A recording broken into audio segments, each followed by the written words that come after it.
Your Steve Jones Show podcast is loading now. The Steve Jones Show podcast is sponsored by Sunbury Motors, North 4th Street in Sunbury, and Sunbury Motors Kia, routes 11 and 15 in Hummel's Wharf.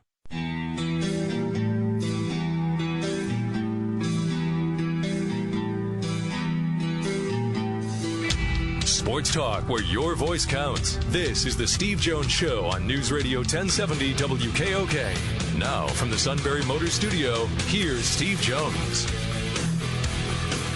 Welcome back to Chicago. In a few moments, we'll have James Franklin's press conference from earlier today. Spring practice getting underway for the Nittany Lion football team. We'll hear from the head football coach of the Nittany Lions in just a few moments. Penn State, one of only 6 teams to be in the top 15 in the final college football playoff rankings in each of the last 3 years. Only 6. Alabama, Clemson, Oklahoma, Ohio State, Washington, and Penn State are the only 6 to do it. And trying to see if they can do it again this year with a new quarterback. And spring drills, while not answering that question, will be very, very interesting for Penn State. James Franklin in a few moments. First of all, our play-by-play call of the day. In championship week, so many great plays happen. And it doesn't have to just be the championship game. Oakland thought they were on the verge of going to the Horizon title. Northern Kentucky took it at the wire. They're 9 seconds away from going to the championship game in the Horizon League. This guy's going to get to the rim on a running start.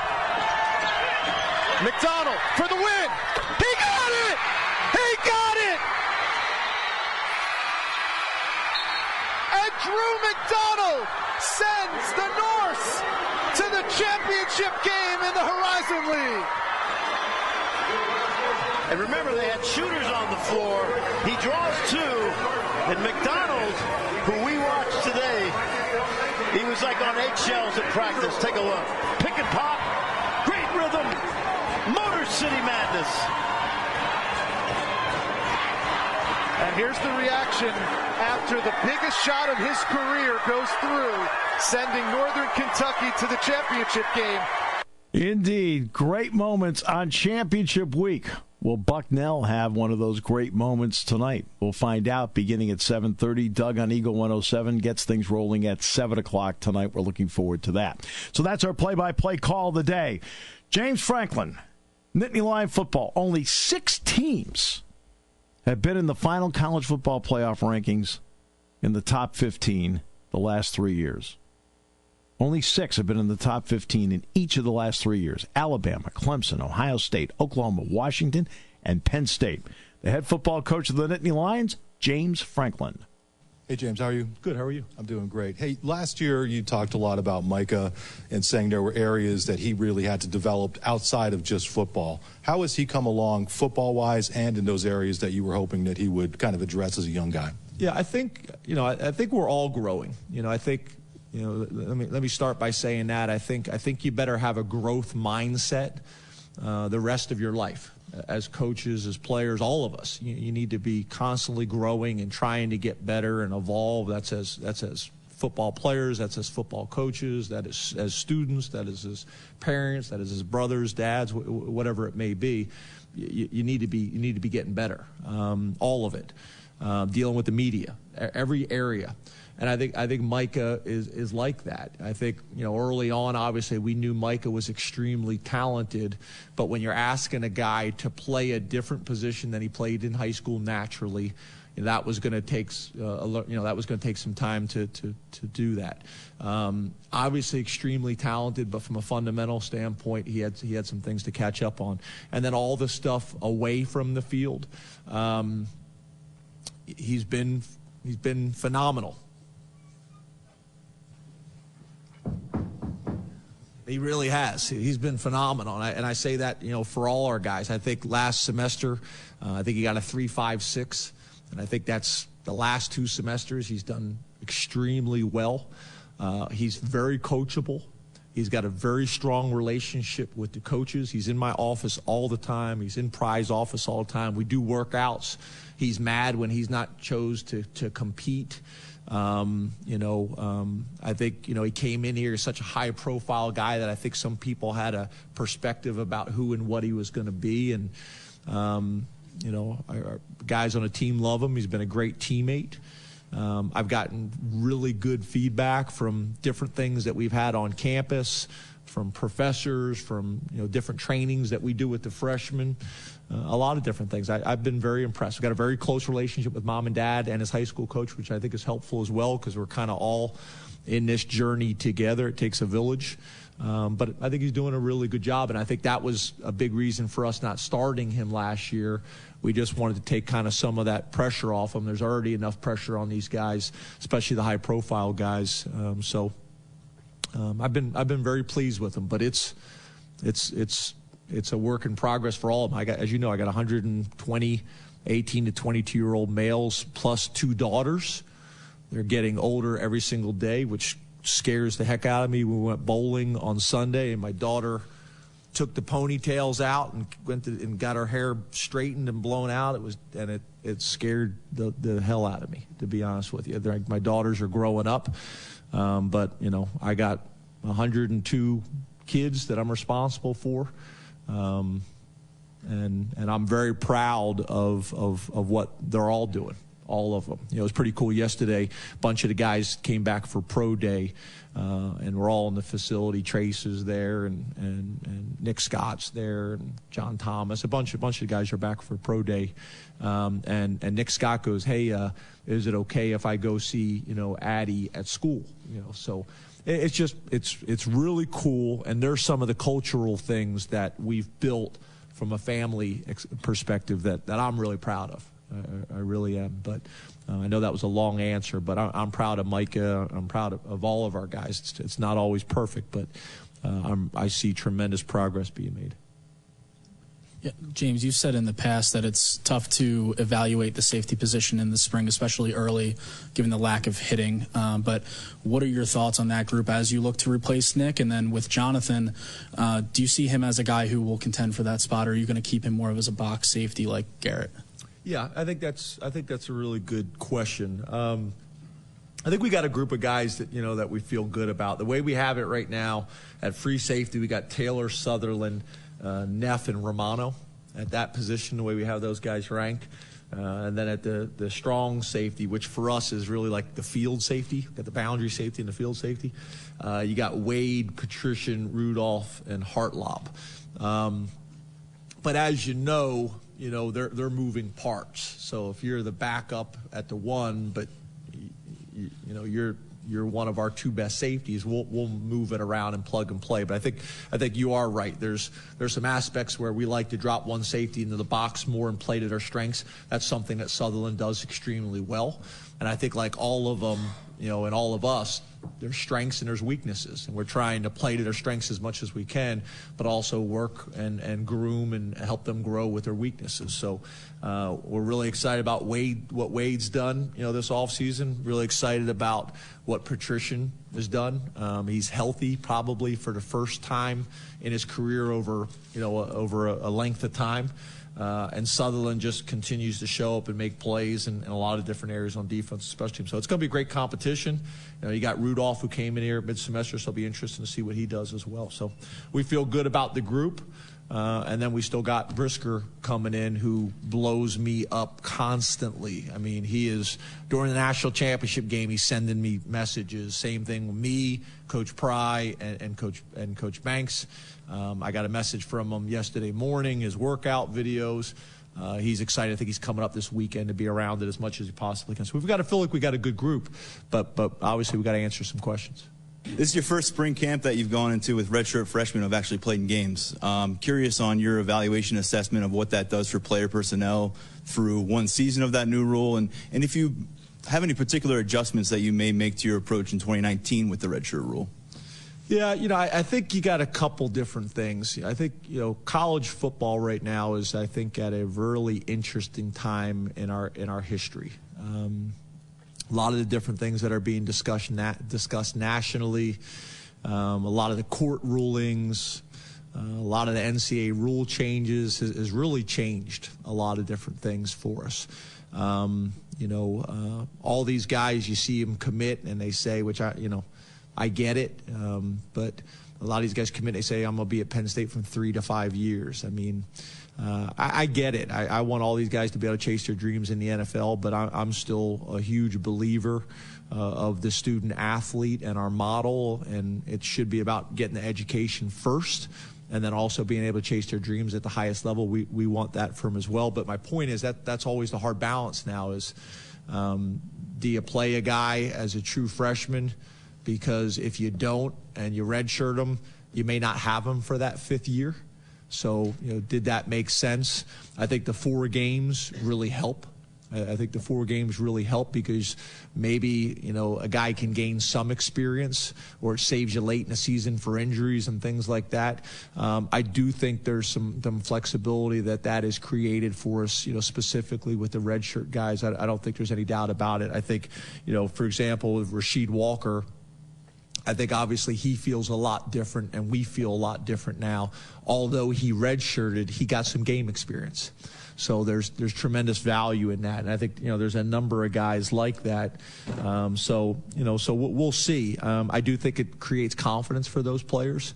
But I do think there's a lot of dynamics right now, in college football and probably specifically in our program because we've improved dramatically in such a short period of time, especially on the way probably people nationally viewed our program 6 years ago, and then also the way recruiting has changed dramatically, that it really changes how you have to manage your roster and your team. I think it's helpful. There's no doubt about it, but there's also some challenges that come with it too. You've lost some very strong leadership the last 2 years. Now with Trace gone, where do you expect that leadership to come with this young team? I think it's early to say that. I don't think there's any doubt about that. What I would say to you is I do think one of the things that I know I want to do this year and moving forward, we'd always gone with 2 captains on offense, 2 captains on defense, 2 captains on special teams, talking to the team in our off-season studies and conversations. We only had the 3 captains last year. And I know that's a model that a lot of people use, but I feel like we need more. We need more of that strong leadership, more captains, more players that can relate to more captains. You're going to have some guys that relate to some groups, and we got a diverse team. So I think that's going to be important. If we have the ability to go back to 2 captains on offense, defense, and special teams, I think there's a lot of value there. Right now, obviously, Fries has played a lot of football for us. Mennett has played a lot of football for us. Gonzalez has played a lot of football for us. Those guys are going to have to bring, a lot of leadership value to our team. I think a combination of Freiermuth, although he's young, he's played a lot of football for us, and Bowers are going to need to do it. And then at the quarterback position, you always need it there. So, having obviously guys like Stevens, it always is going to start with your quarterback position, and Clifford, are 2 guys that have played a lot of football, been around a lot of football, been a part of the program, understand the expectations and the standards. And then I think the guy who, probably has as much energy and can affect, people in such a positive way as KJ Hamler. I think we all know you spend 5 minutes with KJ or his mom, they affect the room in a positive way. They walk in a room, they bright up the room with their energy and their charisma and the substance behind it as well. So, but we're gonna have to develop it, because we are going to be young, but we're going to be talented. Hey James, how's it going? Good. I'm good. When you've got guys like Sean and Tommy that have been in the building for a long time, obviously you know them, but is there still sort of not a reset, but a recalibration of that relationship when you know one of them is going to be your starter? And by my count, this is the 5th time you've had a new quarterback going into the season. What have you sort of learned about that first year with a guy or the first couple of weeks with a guy? You talking about in my head coaching career? Yes, sir. I think in general as a program, you better approach it that way every single year with your whole program. You can't just say, well, we're back and, we're going to build on what we did last year. You got to rebuild it from the ground up every single year. But your point specifically to quarterbacks, I don't think there's any doubt about it. When you got a guy like Trace, that started and played at such a high level for such a long time, that's a big transition. I don't think there's any doubt about it. The interesting thing is you got Tommy Stevens, who, really 2 years ago did so many great and exciting things that everybody was buzzing about Tommy. And, as you guys kind of know some of the details, Tommy played through a fairly significant injury all last year, which affected him. So that in some ways was a blessing in disguise for Sean, because then Sean was able to gain some experience and did some really good things for us. But yeah, I don't think there's any doubt about it. As a coaching staff and as a program and as those guys, I think Tommy understands, hey, I got to step into this role now. I have a responsibility not only to run the offense and to lead the offense, and understand that, Trace had instant credibility with our team from what he had done the previous years. Tommy understands it's his turn now to step up. Sean feels that way. And I also don't want to exclude Levis, because Levis is a guy that we think is extremely talented, and he's got to step up into it. So, I think we're going to have really good competition in a lot of positions, but we will be inexperienced and young at some positions as well. And what I don't want to do, and I don't want, because I know our players listen to these press conferences and things, that's who we are. We embrace it, we accept it, and we're going to maximize this opportunity. And does experience count? Yes, it does. But I know there's a lot of excitement on our team and in our locker room and our offices about what we're going to be able to do. James, with Tommy not being at the bowl game, just to clarify, will he be able to participate in the spring? He will be able to participate. I don't know if it's going to be full go.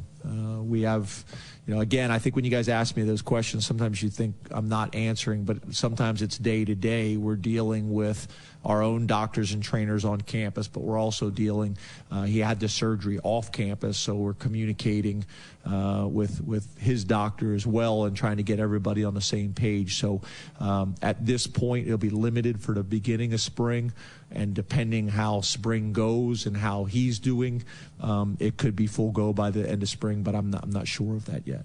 And also, you mentioned some departures, and it seems like you've had a lot of staff turnover, support staff as well. Have you ever dealt with this much change? Do you think you're good at dealing with change?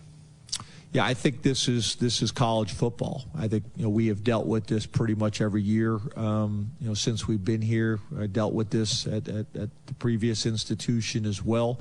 Sometimes, obviously, you have it more than others, but for us, I'm excited for those guys. We got men and women that are getting promotions and having opportunities to take the next step in their careers, which is also part of my responsibility. Part of my responsibility is to not only help our players become the best students they possibly can be and have the best football experience and grow, as young people, but it's also for my staff, and to me, that's a tremendous compliment to our program and to our university, that guys are able to come through, they're able to gain experience and able to take the next steps in their career. So selfishly, what I love for these guys to stay at Penn State and retire and watch their goatees get grayer at each press conference each year like mine is, yeah, I'd love for everybody to stay at Penn State forever, but that's just not the reality of our industry anymore. So I think we got to work really hard, administration as well as coaches,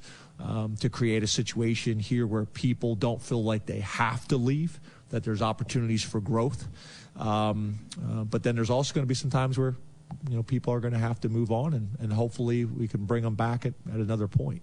So, to me, it's the nature of our industry now, and we're going to embrace it, and we're going to make the best of it, and we're going to be prepared for when those times come. But I also want to make sure that when people do have those opportunities, that we make it difficult for them to leave and make it a challenging, at least, conversation. How you doing, Coach? Good. How are you? I'm good.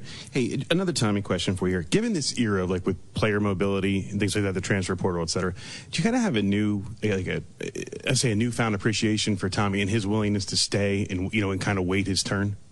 Yeah, I think I wouldn't say newfound appreciation, because I think really what's happened with the transfer portal has been going on with quarterbacks for a while. Would you agree with that? I mean, that's been kind of the nature of the quarterback position for a while now. So I think when Tommy decided to stay, I think you guys know that was a big deal for us. Not just about him as a player, but also the relationship that we have with his high school coach and his parents and him. That it worked out, and I think what we all hope is at the end of the day it's a win-win for everybody. It's a win for Tommy and his family, and it's a win for Penn State. That's what you're trying to create in life is as many win-win situations as you possibly can, and then obviously. Maybe, I think I said this to you guys before, maybe the greatest tweet of all time that he sent out, when he was staying with, I think it was the Wolf of Wall Street deal he tweeted out, which I thought was awesome. I don't based on your expression on your face, I don't know if you liked it. But yeah, I don't know if that necessarily is different. I think your point, with the situation we're in, I will tell you this, that we had a long discussion as a staff. I'm talking about months.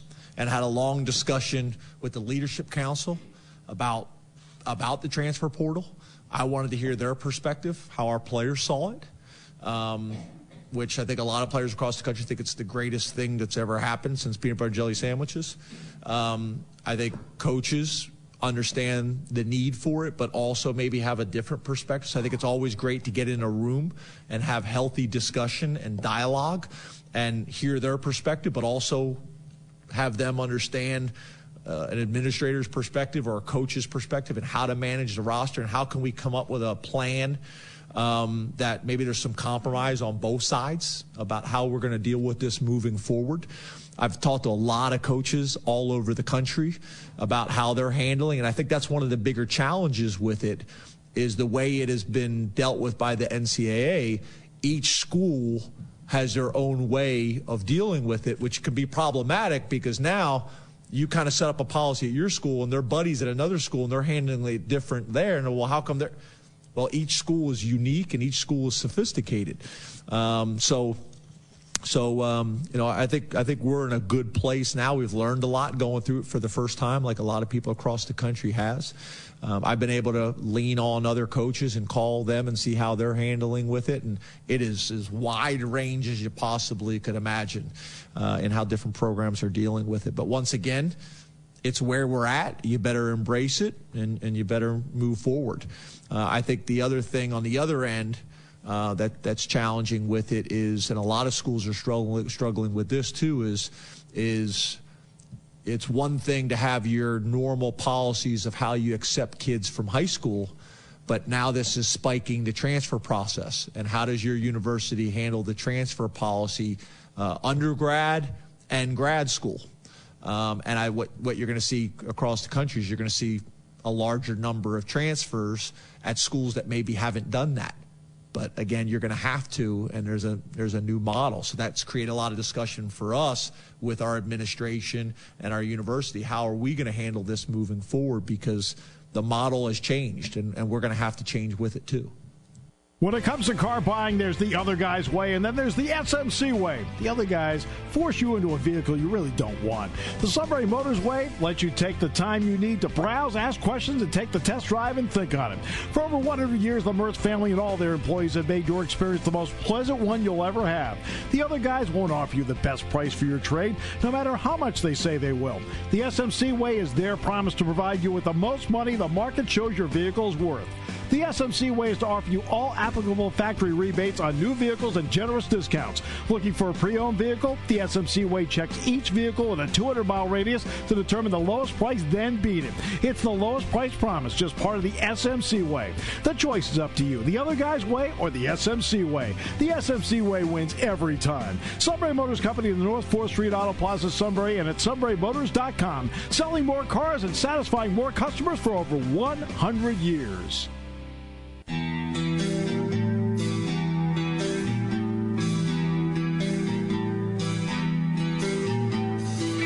Sports talk where your voice counts. This is the Steve Jones Show on News Radio 1070 WKOK. Now from the Sunbury Motors Studio, here's Steve Jones. All right, final half hour here in Chicago. Great to have you with us. Don't forget Bucknell basketball coming up tonight on Eagle 107. It'll be a 7:30 tip tonight at Colgate, and airtime with Doug Birdsong at 7 o'clock on Eagle 107 as Bucknell looks for its third consecutive trip to the NCAA tournament. But keep in mind, Colgate's won 10 in a row, and they are 14-1 at home this season. That is coming up tonight. Nittany Lion basketball here in Chicago tomorrow night when Penn State takes on Minnesota in the Big Ten tournament at 7. We're on beginning at 6:30, and yes, we'll be here for the show again in Chicago tomorrow. Looking forward to that. All right, James Franklin, we heard him in the previous half hour. More of him coming up, and also don't forget Joe Lorig is the new special teams coach. Back to the press conference at the Beaver Stadium Media Room. Coach, how you doing? Hi, how are you? Good. You went to Texas Tech for about a month and change, and then decided this was the right opportunity for you. What made you feel that way, and how difficult was that to sort of transition that quickly? It was fairly difficult from the sense that I had closed on a house about 2 hours before Coach Franklin called me, but no, just jokingly. So not difficult at all because of my relationship with Coach Franklin. Obviously, it's Penn State. It's an iconic program. So, and to be quite honest, without Coach Franklin, I probably wouldn't have left there. That's probably one of maybe two people in the country that I would have left. Matt Wells, who I'd worked for previously, for that situation. And from a logistical standpoint, it was tough, but from a decision-making standpoint, it was really pretty easy. How are you? Good. Good. Curious what your initial thoughts on Jake Pinniger, your kicker. Came on pretty strong in Big Ten play last year. I think he had more 40-plus yard field goals than anyone in the Big Ten. A little rough in the Citrus Bowl in terms of his confidence, but sitting down, speaking with him, where do you feel like he is going into year number 2, and how much of a weapon can he be for this team? Oh, I think he can be a tremendous weapon. You know, I was really impressed. One of the things that I try to do when I come in new somewhere is to not have preconceived notions, and also understand that guys as freshmen, it's hard to come in and start as a freshman, especially at this level. It's a pressure-packed situation. So I try not to have too many preconceived notions. I didn't look at all the kicking charts and all that kind of stuff that were done throughout the year. I did watch all the film, you know, for obvious reasons, so I know kind of what I'm walking into. But I was impressed with his approach. You know, I really wanted to find out, you know, you tell me where you think you're at. You tell me where you think you struggled. You tell me where you think the issues were. And I was impressed with with his response. I was impressed with that he didn't make excuses. You know, he took accountability for the things that he thought he didn't do very well at, and he was proud of the things that he did do well, and he has a good plan, in my opinion. You know, obviously I'll assist with it, but he's got a good plan of how he can get better. Joe, can you describe your philosophy? What do you emphasize? Those kinds of things with coaching? Yeah, absolutely. So my mantra has changed the game. You'll see CTG on things around here. It's a trademark that I have. So special teams is going to impact the game, every game, either positively or negatively, right? And you know, clearly we want to have the positive side. But what we really, I was going to say try to do, but we don't try to do it. What we do, I've done it at multiple places, is we create a culture, and that's really the biggest difference. Everybody in the country, I just told the team this in my first meeting with them the other day, everyone in America, every team I've ever been a part of, they all talk about special teams. That everybody does. Almost nobody really does what they say they're going to do, right? And so number one, it comes from the head coach. You know, you talk about making the decision. Coach Franklin supports special teams 100,000%. I wouldn't take a job where the head coach didn't. But then, you know, we do a lot of unique things. One of the things that we do that's really unique is we have individualized meetings, which that might sound like kind of a basic concept, but no one does that. So I try to model everything like you would offense or defense. I was a defensive coordinator for many years. And so when you have your defense, you don't meet every day as a whole defense, because the corners need to hear different things than the D-line, who needs to hear different things than the linebackers, right? You meet once in a while as a defense, but you meet most of the time individually. Well, on special teams, no one does that. They go in and they meet all together for 15 or 20 minutes or whatever it is every day. So again, I try to model it like that. So we'll have individualized meetings. So if you're in punt, you'll just be with your position group. Sounds like a little thing, but over the course of a season, the amount of individual attention that those guys get, and the amount of them paying attention in the meetings, because you're just talking about their position, is exponential, and it gets all the other coaches and staff to buy in. Special teams can't be about me. It's not my deal. It's our deal. And when you get a collective group together like that, really special things happen. How many hours do you think you watched of film on this unit from last year, and was there a glaring issue or two that really stuck out to you that say, hey, this is what we got to do? How many hours? Well, I didn't have any spring break. I was up here way too much. So too many. You know, I felt like to get a good grasp on the team, I wanted to watch all offense, all defense, and all special teams just to kind of, you know, I was involved in my own season last year, so I didn't see Penn State very much, you know, so I always kind of follow it because of my relationship with Coach Franklin. But just as far as knowing the players and those kind of things, I wanted to watch everything. So I don't know, maybe 40 or 50 hours. I mean, that's what I did every day last week. So, and you know, I think there was some glaring things like balls being kicked out of bounds. You know, there was 6 balls kicked out of bounds last year on kickoff. That's a bigger number that I've seen. The missed field goals were almost all of them were from the exact same spot on the field on the right hash. So there was some things that stuck out. But to be honest with you, I saw a lot of really good things also. I mean, I know there was some issues of giving up a kickoff return for a touchdown, some things like that. But I saw a lot of really talented guys that play really hard. And that if you have that, you can build the culture that I'm talking about pretty easily, I think. And it's what I told the team the other day. The fastest way you can improve as a football team is in your special teams units. That's the fastest, easiest thing to improve, especially at a place like this where, as I said, it comes from the top down. I think I'm excited about the challenge. You mentioned the first meeting. What was the team's reception when you go in there and you're kind of telling them? Because a lot of these guys have had, you know, plenty of different faces the last few years. Yeah, that's always a little bit of a challenge. You know, it's really, you can tell by people's body language. You know, that's because most people aren't going to be rude to you to your face or say something. So I really judge it by people's body language. And then what I try to do is I try to back up. Like you said, I'm a special teams coordinator, so of course I'm going to get up and talk about the importance of special teams, and there's a lot of similarities in philosophies with all of us and those kind of things. So what I what I do is I back it up with data. Okay, so I showed them in 2017 the Big Ten champions and the teams that played for the Big Ten championship, they also were top 2 in the conference in special teams units. I showed them in 2018 the teams that played for the Big Ten championship were also the top 2 units in special teams on their respective sides when you look at the special teams numbers. And it's the same thing in the NFL. I showed them the Super Bowl champions from 18, Super Bowl champions from 17, and the top 4 teams all were the Final 4 in the playoffs. So there's a direct correlation.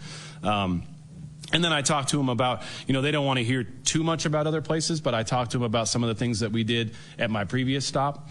You know, one of the things when I first got to Memphis and I sat in a room just like this, and I was asked about it every single day. They had the longest kickoff return drought in the history of college football. It was a 20-year drought. They had not returned a kickoff for a touchdown. It was the longest in history.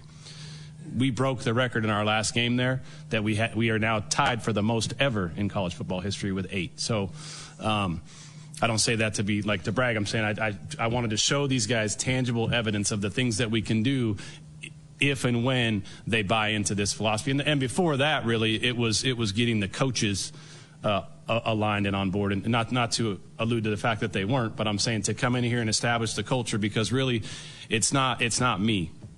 It's our deal. It has to be all the position coaches. It has to be the head coach. It has to be the team doctor. It has to be the equipment guys. Everybody has to understand and not undermine the importance of that and truly, truly believe in it. And when you have that culture on your football team, it's incredible what will happen. I've seen it numerous times. Joe, could you share what your recruiting responsibilities will be in terms of positions and areas? And also, you've had a lot of success in Southern California. Do you think that could translate for a school like Penn State that traditionally has not gotten a lot of kids out of Southern California? Yeah. I do think, you know, as long I have deep ties there just because I've recruited there since 1999, I believe. So have a lot of relationships there. You know, recruiting's about relationships. Anytime you have those kind of relationships, you can lean on people to give you accurate information. So I do think that can be a help as we kind of call that out of our footprint, though. So I don't know how, you know, I don't know what that number looks like yet, but I do know that it's already come up a couple times where there's kids from California that have come here already or are planning on coming here, and I knew their high school coach, so I think I can help to bridge that gap.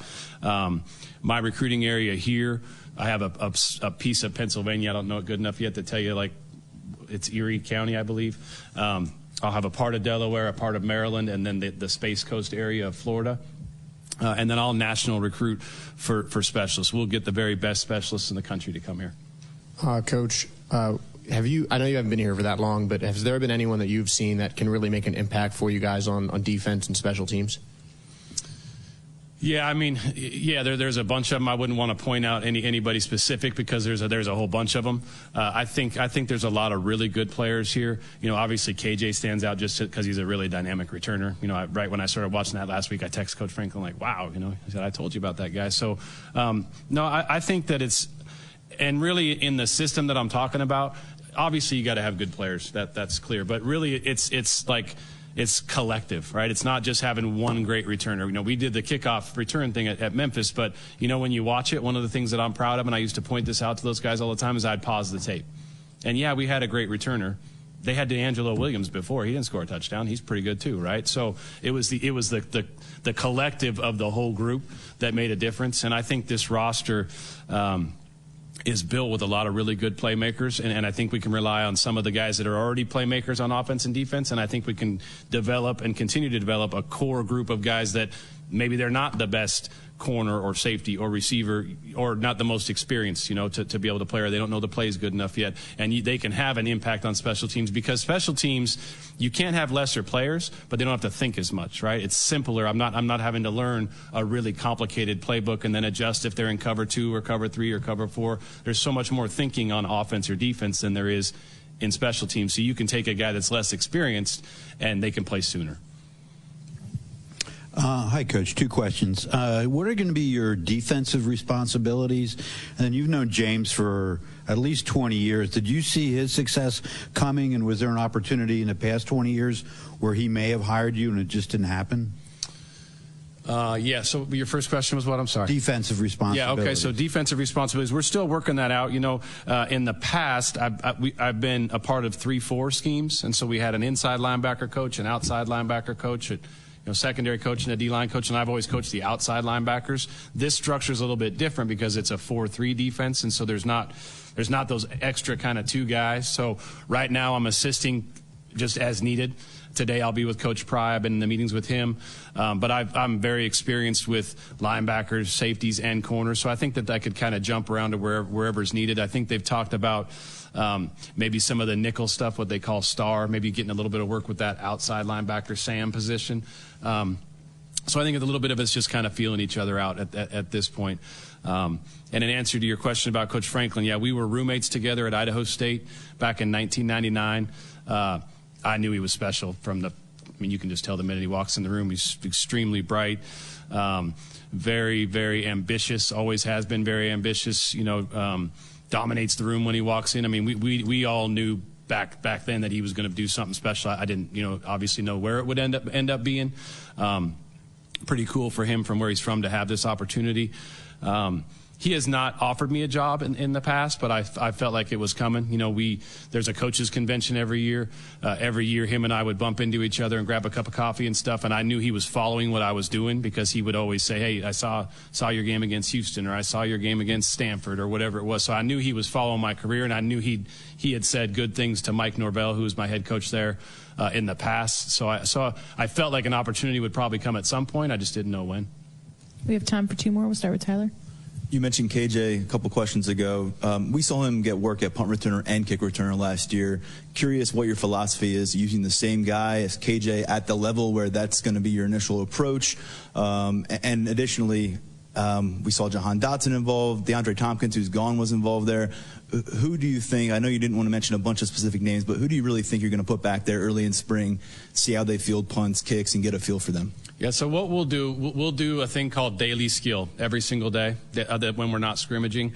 And what it is it's the kick returners catching the balls on one side, the punt returners catching the balls on the other side, and all the guys that you just mentioned will be there, and they'll flip every day. So not everybody, but the guys that do both will flip. So if I was catching punts one day, I'll catch kick returns the next day, and vice versa. But I can't really answer to it. They're all going to be back there. I'm going to evaluate them. I'm going to make sure the guys that are dynamic enough to play there. I also got to make sure we have guys that make great decisions. That's going to be really, really important that we make good decisions. We have 2 goals in special teams. Number 1 is to own the ball. Right, so that means on our coverage units, we're going to be attacking the ball, and on our return units, we're going to make great decisions to make sure that we're never giving up a possession for our offense, right? And number 2 is no penalties. So a big part of what we do, that's our only goals, okay? A big part of what we do is making sure that not only dynamic players, I think we'll have plenty of those, but also great decision makers in those situations. General philosophy, no hesitancy to use the same guy in both roles if he earns that job? Yeah, if he's the best guy, he's going to play. What our philosophy that Coach Franklin and the staff and I have discussed is making sure that guys don't start on more than 2 special teams units unless it's approved by the offensive coordinator, defensive coordinator, and head coach. What I do, because you want to make sure you're not overusing guys and being selfish, which is kind of easy to do when you get a special player. What I do is weekly I will have a play count for the week and for the year, talking about in the season now, that will be distributed to Coach Franklin, the offensive coordinator, the defensive coordinator, and myself, so we can say, hey, make sure KJ played 11 special teams plays last week and he's played 34 on the year, and kind of manage that number. And then if a guy's, sometimes you find out a guy's not being used, like at Memphis, we had 3 really good running backs. So the head coach said they rotate all the time, start them on 4 if they're good enough. So it's just going to vary with those kind of situations. But I do keep a very active play count to make sure we're not overusing or underutilizing a guy. How you doing? Good. Question about freshmen. You mentioned being able to play people early because of the more simplistic side of special teams. Yeah. It seems like freshmen across the country are coming in ready to play earlier and earlier. Is that the same thing? And I want to ask specifically about the specialist positions, because it seems like there's more training physically and kind of infiltrating the high school side for offense and defense. Do you find specialist punters and kickers and things like that coming in as well prepared or more well prepared in the past? No, I think that they're well prepared physically. The hard part for a specifically specialist is the mental side of it. There's lots of guys, tons and tons of guys that have good enough legs, right, for a punter or a kicker or good enough snappers. It's the mental side of the game that's really hard. It's very much like golf in that way. So that's where I think the challenge is when a guy comes in and he has to be in this environment, and he was in high school 4 months ago. It's not undoable. I mean, I've had people do it, but in my experience, what I try to do, you have to be somewhere for a while, obviously. But what I try to do is I try to be a year ahead in recruiting. So if I have a junior kicker, I had Jake Elliott, the kicker for the Eagles. So when he was a junior, I recruited and signed the guy that I knew was going to replace him. So he had a year to train under Jake, and then I was able to bring who is now Memphis' starting kicker, Riley Patterson. So, but that gave him a year to develop, figure things out, get stronger, focus on academics. There's so many things that come into play for these student athletes, especially when they first get there. They're getting used to time management, living away from home, the pressures of Division I football. There's so many things that they're dealing with that if you can give them a year to get acclimated, that's the ideal situation. It doesn't always work that way, but you try to do it that way.